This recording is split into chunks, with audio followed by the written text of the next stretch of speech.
fight. No, not anymore. I'm too old for that now.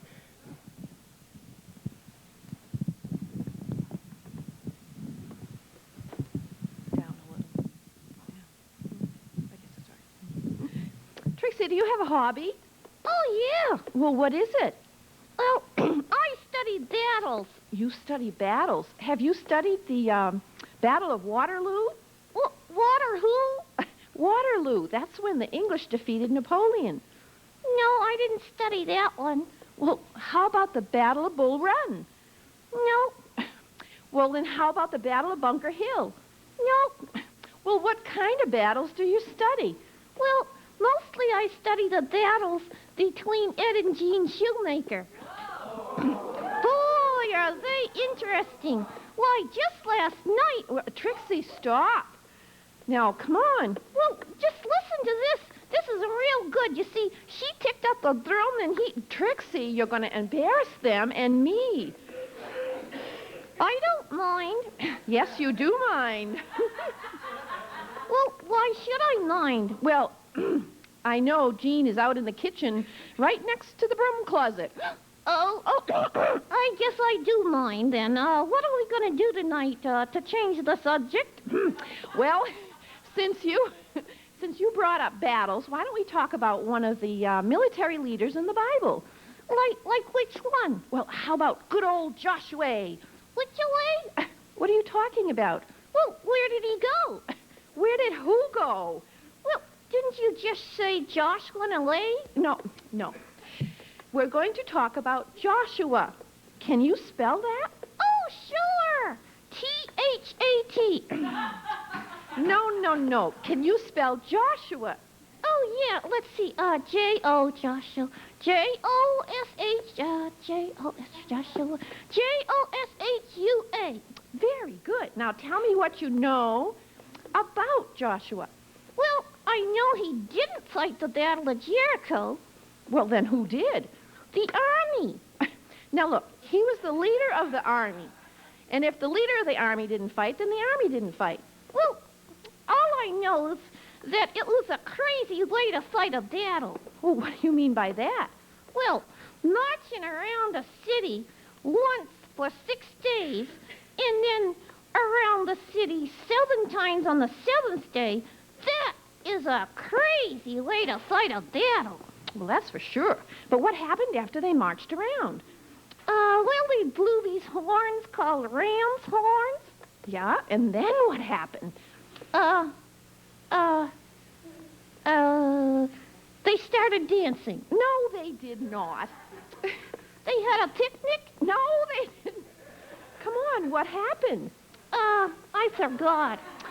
You forgot the most important part of the story. The walls came falling down. Now, how did they do that? Well, God told Joshua that would happen, and that's exactly what happened. Oh, I should have known God was sitting in here somewhere. Well, that's right. He and Joshua formed a partnership, and God told Joshua what his part was. Then he told Joshua what he himself would do. Joshua did his part, God did his part, and the victory was won. Wow. Does that happen today, too? Well, yes. The Bible tells us what we can do, or what God wants us to do. Well, what's that? Well, he wants us to trust him in every situation and to give him our heart and our lives. And what will happen if we do that? Well, if we do our part, God will do his part, and we'll have the victory. Oh, that's good to know. I gotta go. Wait a minute. Where are you going so fast? Over to Henrietta's house. Why? Well, I figure she's been bugging me lately, so if I start marching around her house today, that by the end of the week it ought to be in shambles. You're impossible. I know.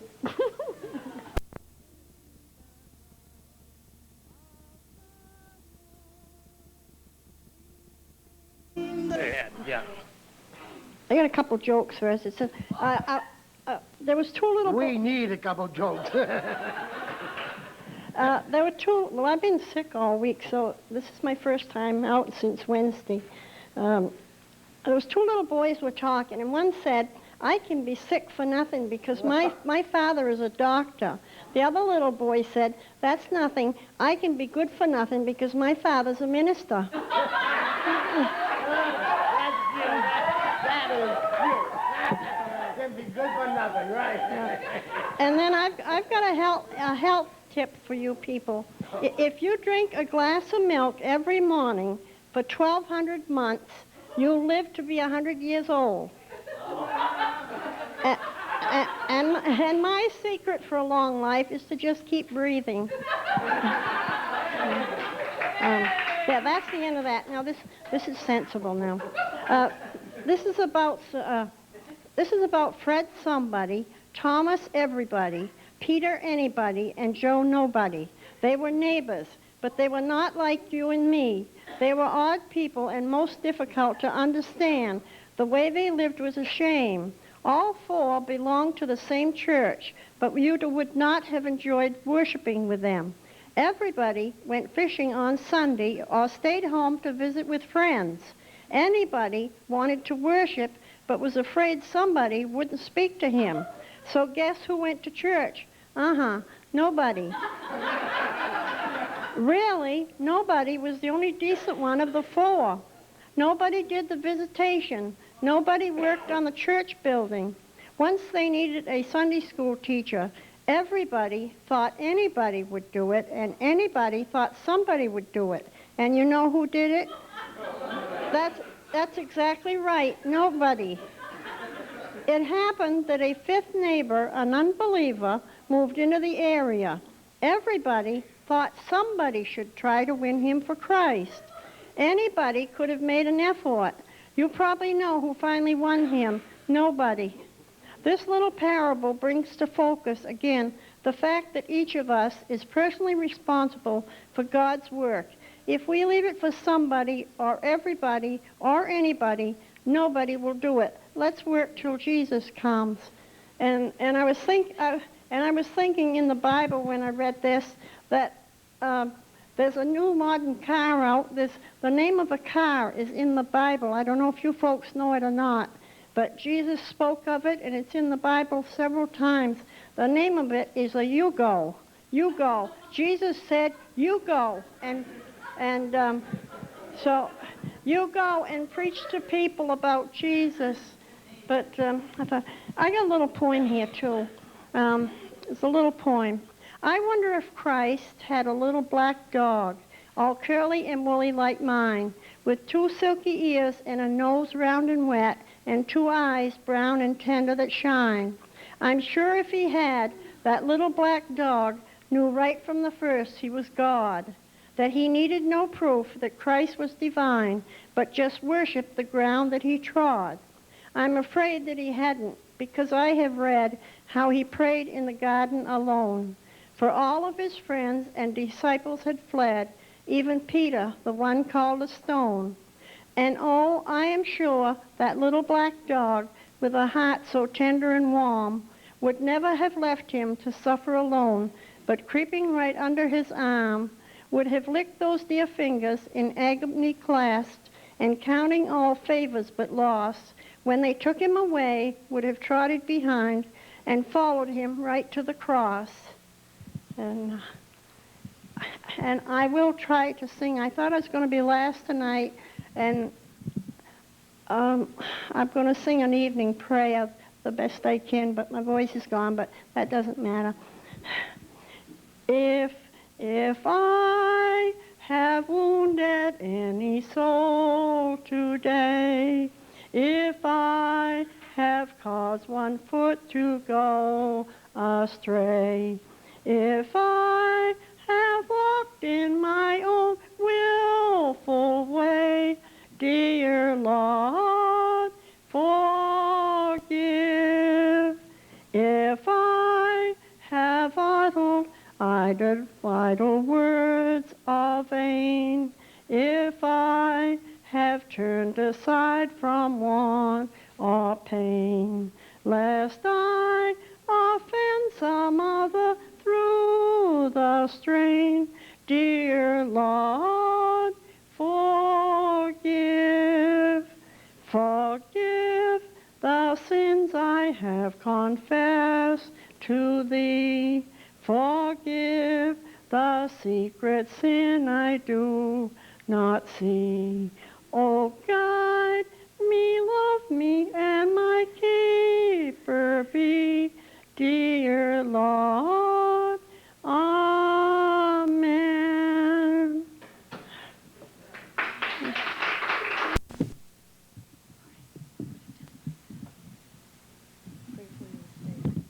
I didn't think so. Technical difficulties, that's all right. We'll sing loud enough for you. If it falls on the floor, it falls on the floor. Yeah, I guess so. That way you can hear her.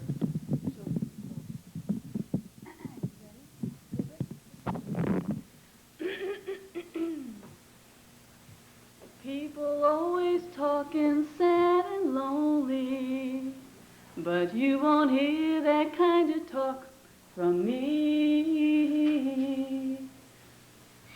Once I was sad and lonely, but now somebody's walking close to me.